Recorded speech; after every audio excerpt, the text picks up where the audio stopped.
Hello guys, welcome to another video in the series of coding. Today we have with us a problem that's called check if a string contains all binary codes of size k, and this is the daily challenge problem of today on lead code. We are given a binary string s and an integer k, and we have to return true if every binary code of length k is a substring of s. Otherwise we have to return false. So let's consider some example. For example, if s is this particular binary string, and let's say k is given 2, so we have to check from this particular s string. We have to check if it contains all the possible binary encodings of length 2. So let me first write those. So if it is given that k is 2, that means length that we have to consider is 2. So when I write all the possible binary codes of length 2, I get 0 0, I get 0 1, I get 1 0, and I get 1 1. Now in this I will have to check if all these are present or not. So let me check them one by one. So let me check if 0 0 is present. So I can see that 0 0 is present. Let me check the next one. So I was facing some problem with my eraser. I think it's fine now. So next, let me check 0 1. So I can see that 0 1 is present here. The 0 1 is present in other places also. It doesn't matter if it is present once. It's fine. So let me erase this. I think my eraser is giving some little bit of delay. Anyway, let's get ahead. So I have to check 1 0. So again, we can see that 1 0 is also present, and then I have to check 1 1 at last. So I see that 1 1 is also present in the string s that is given to us. So everything is present. So then we will return true for this. Okay. What if k was given 3 for the same example? Let's consider for k equal to 3.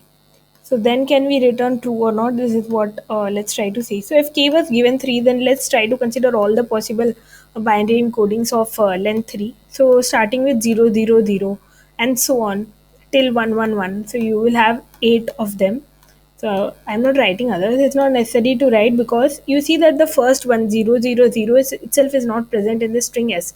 So I know that the answer will be false because all the possible 8 sequences of binary code should be present in the string s. So that is something which we have to consider, and in this case, clearly the answer is false. So the first approach that comes to our mind is brute force approach, and the brute force approach is we have all the possible encodings. So, for example, if k is given 3, why not make all the possible strings of that particular length? So, if k is 3, make 8 strings. 2 power 3 is 8. So, we make 8 particular strings starting from 0 0 0 to 1 1 1. So, you will have 0 0 0, you will have 0 1 0, you will have 0 1 1, and so on. You will have 8 strings such. Why not make all these 8 strings on and store them in some vector or store them in some set, and then compare one by one if each of them is present in the string s or not? But this is a brute force approach, and this is not at all a good solution because I have even tried to implement it and checked, and it will pass very few test cases. So it passes something like 120 test cases out of some 200 test cases that are given. So because it's not a good solution, it's not an optimal solution, so we will have to think of something else, and that something else which is better than the brute force approaches. Why not think of it in the reverse way? Why not try to think of substrings of this? So first we will write 0 1 1, then we'll write 1 1 0. So let's make a sliding window, and suppose k is given 3. Why not make a sliding window and obtain all the possible substrings of this particular size 3 if k is 3? So if we make substrings from the string s that is given to us, and we get these four, so there are only four substrings, right? But if s had to contain all the possible encodings of length k equal to 3, then it should have 8, and all those 8 should be unique. If that would have been true, we could have written true. But in this case, we can see we can obtain only 4 possible substrings which are unique and of length 3. So we can directly return false. So this is the approach. Okay, but in this case itself, if k was given equal to 2, and we make the sliding window. So first we get the string 0 1, then we get the string 1 1, then we get the string 1 0, and then we get the string 0 0, and then we get the string 0 1. So now you see, we'll store this in a set structure. The advantage of doing that is you need not store the repeated string. So we already had 0 1. So if it would have been stored in a set structure, there was no need to store this 0 1 string again. So we have unique strings 0 1, 1 1, 1 0, and 0 0. So the size of this set, so if we give set dot size, we will obtain 4. So size of this set will be 4, and we know that 2 power 2 is 4, which will be the length of this number of strings of binary codes that we are expected. So 4 is equal to 4, that means we can return true. So the number that is expected and the size of the set that we form is same, that means we can return true. So this is the approach, and this approach is very good because in this approach we have to just go over the string s once. So time complexity is also very good. It's just o of n, we have to just go over the string once. We can use a sliding window and get all the strings, and then we will have to store them in some set. So we will have to use some space complexity, but it is still much more better than using all possible encodings of the particular length that is given. So we'll still be able to save some space, and you need not actually compare them one by one. So you need not compare and check if 0 0 0 is present or not, if 1 1 1 is present or not, and so on, because you are just finally comparing the size. If we get the size equal, that means we know that the answer is true. So that's an advantage. So let's start writing the code. So the first thing that we can do is we can just check if s dot size is less than k.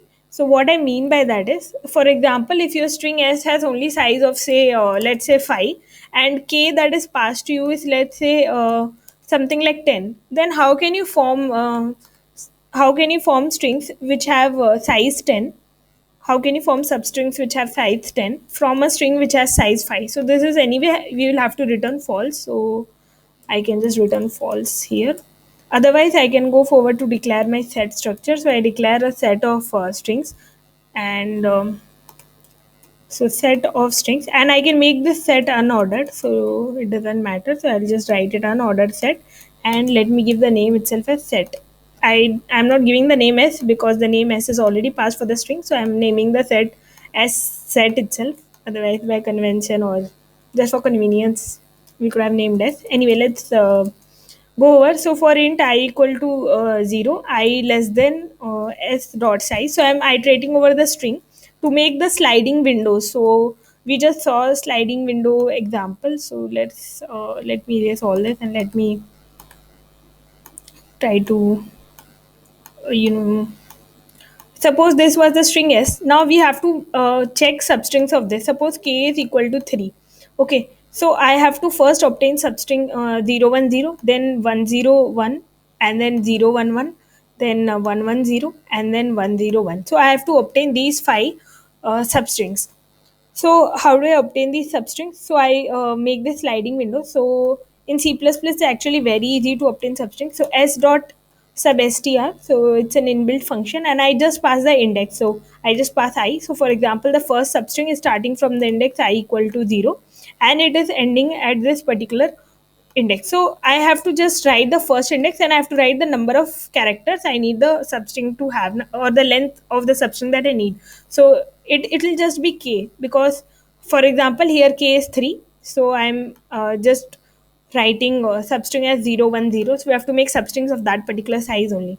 Now I will insert this in my set. So I will just give set dot insert, and I will keep inserting the substrings one by one. Finally, I will just check. So if set dot size, so set dot size is equal to 2 power k. So that's it. And if this is fine, if this is true, it will return true. If this is false, it will return false. So I hope that this should work. Let's check. So there is some error, and why is there error? Because so I have not considered one particular thing. So what I've done is, in this for loop, I have started from int I equal to 0, and I have gone up to I less than s dot size. So I should not do this, because what will happen is, if I have gone up to I less than s dot size, it will stop at this particular character. So what will happen is, in the case that I have done, so 1 0 1 will be stored first. Then you will have 101 that will be stored as the next substring. Then you will have 110 which will be stored as the next substring. And then sorry, you will have 011 as the next substring, and then you will have 110 as the next substring. And then what will happen is 101 will be next substring, but I have to stop here because I need only substrings till this. But in my example, if I give I less than s dot size, then what will happen is substring 01 will also be stored because I'm stopping here. Then substring 1 will also be stored. So I don't want these two substrings, so that's why it's returning false. So that's why it's returning false, because these two extra substrings will also get stored. So instead of that, what I will have to do is I will have to give minus k, I less than equal to s dot size minus k, so that I will have to stop at this particular substring. So I will have to stop at 101, and these substrings should not be checked, so only these should be checked. Hence I think now it should be fine. So it's fine now. Let me just submit and see. So I hope that this will work. Yes, it's an accepted solution. So that's it. Thank you for being patient and listening.